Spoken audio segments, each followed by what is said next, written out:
Well, hello again from the mean streets of Gosforth. Now, I will warn you, someone has just dropped some litter over the road there, so the police helicopter will probably swoop at any moment if you are wondering what the noise interference is. But no, the last video from these parts proved quite popular, I think, judging by some of the comments, especially for some of the expats as well. And the reason I'm back here today isn't because Eddie Howe has kicked me out the training ground because the team are working on shape over my shoulder. It's because Eddie Howe, Miles Starford, who was giving me a lift.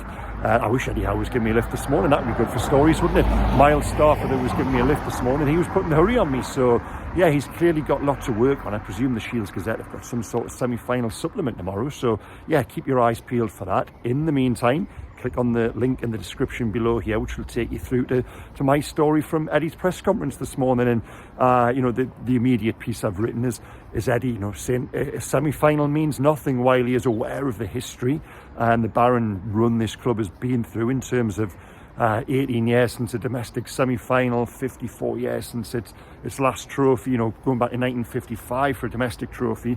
He's aware of all that. And to that end, he says, well, what good is a semi-final? And, that is something which while we are all as reporters up here excited to be covering a semi-final and booking trains and hotels, and this is uncharted territory for us in recent years, ultimately, if they fail to make it past Southampton, it will be a massive disappointment. And in terms of little newsy items to emerge from Eddie's press conference, well, I'll come back to transfers more towards the end of this video because Eddie didn't really say a great deal, but I've got a little bit of my own information, and I'm learning the tricks of these videos. I'm going to keep you waiting, view time, dwell time, all the rest of it. So yeah, we'll come back to that. Eddie just said I wouldn't be drawn on links to Anthony Gordon.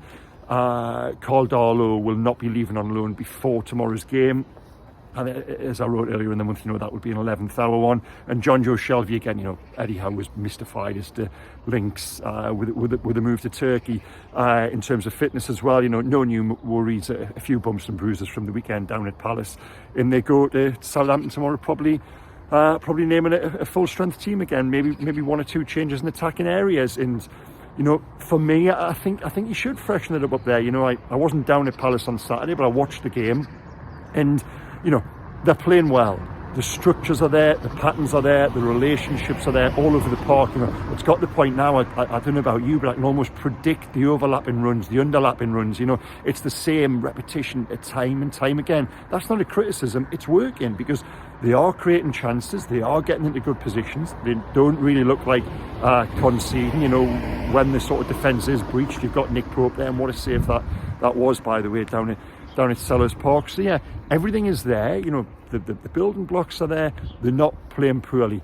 The players who are making the difference, who had that little bit of spark earlier in the season, or for the majority of the season, Miguel Almiron, Callum Wilson, Bruno Guimaraes, they've just lost a little bit in terms of that final product. And there's been a lot of debate around Wilson, hasn't there? And of course he hasn't been as good since he come back for the World Cup, since he came back from the World Cup, and that's understandable to a degree because he has had illness. He had a little knock at the World Cup as well. And but what I will say is that the chances are there. I think it's more to do with Wilson than the team failing him, because Callum Wilson's big strength has always been that he hasn't had to play in a brilliant team to score goals. He's always he scored goals in the Steve Bruce team, for goodness sake. He's always sort of sniffed out chances for himself and taken what few did come his way. So I wouldn't say it's a failing of the team. I just think Wilson himself at the moment probably isn't 100%. That's quite clear for me watching it. So I wouldn't be overly concerned by the fact that Newcastle haven't what is it now, one goal in the last 4 games. I don't think they're playing poorly. I just think they're waiting for those game changers, your Almirons, Bruno, Wilson, to click again. The good news for them is that they've got St. Max, Saman and Isak. Thank you for the viewer who corrected me on a pronunciation of Isak. They've got Isak, who now look as if they're ready to come in and make an impact and make a difference. And Isak especially, I've been quite impressed with the last couple of games. I'm just negotiating a road here. I don't want to miss the trip to Southampton, do I? So I'm over and I'm going to take you into Gosforth Park. So yeah, I wouldn't be surprised to see one of, if not both of them, perhaps come in from the start tomorrow night down at Southampton. And, you know, St Max, when he's on, I just think he just changes the shape. He just drags people into different areas. And while, you know, admittedly, he probably isn't at his best either in terms of, you know, that final ball, that cross, that shot, all the rest of it. I still think just having him on the pitch for where they are at the moment, in terms of just struggling for that little spark, as I said, I think putting St Maximin in is perhaps what they need just to mix things up. So yeah, we'll see what comes in terms of team news. Now, I did say to Eddie this morning. Now he was watching his young boys play yesterday, wasn't he? I think there's a couple of pictures on social media. I did ask him if he'd taken any inspiration from the junior football in terms of finding ways to score goals. Now, he laughed, but I don't think he really saw the funny side. But yeah, but no, he was in good spirits this morning, and you know he's excited ahead of this game, but was very keen to make the point.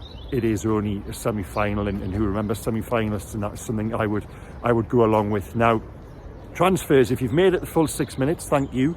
Yeah, transfers. So I did a story on Friday night about Newcastle's interest in Anthony Gordon. That interest is real. You know, I've had that confirmed to me. There's a feeling that Everton might demand a fee that is prohibitive. Now, if you speak to people closer to it on Merseyside, they don't necessarily think that would be the case, as it was in the summer. Now, I'll be honest, my own take on it, without looking into it massively to begin with, was, well, why would Everton sell Anthony Gordon, the position they're in, one of their own, you know, local boy, popular, good player? They were asking for £40-50 million in the summer. Why would they sell him now? You then talk to people on Merseyside, and even just reading the comments beneath the story, you know, that I wrote on Friday, Everton supporters, we'll drive him there, you know, we'll sell him tomorrow. And I was quite surprised by that. And as I said, you then talk to others around it, and they say, oh no, you know, Gordon's fallen out of favour at Everton, you know, with the, not just, you know, on the terraces, as quite clear by some of the comments, but he's not playing in the team. He hasn't played well, and it just makes you think maybe there is an avenue for Newcastle to explore there. Now, what sort of player do they want? They don't want to replace Chris Wood with Chris Wood. They want a versatile player who can play across the front three.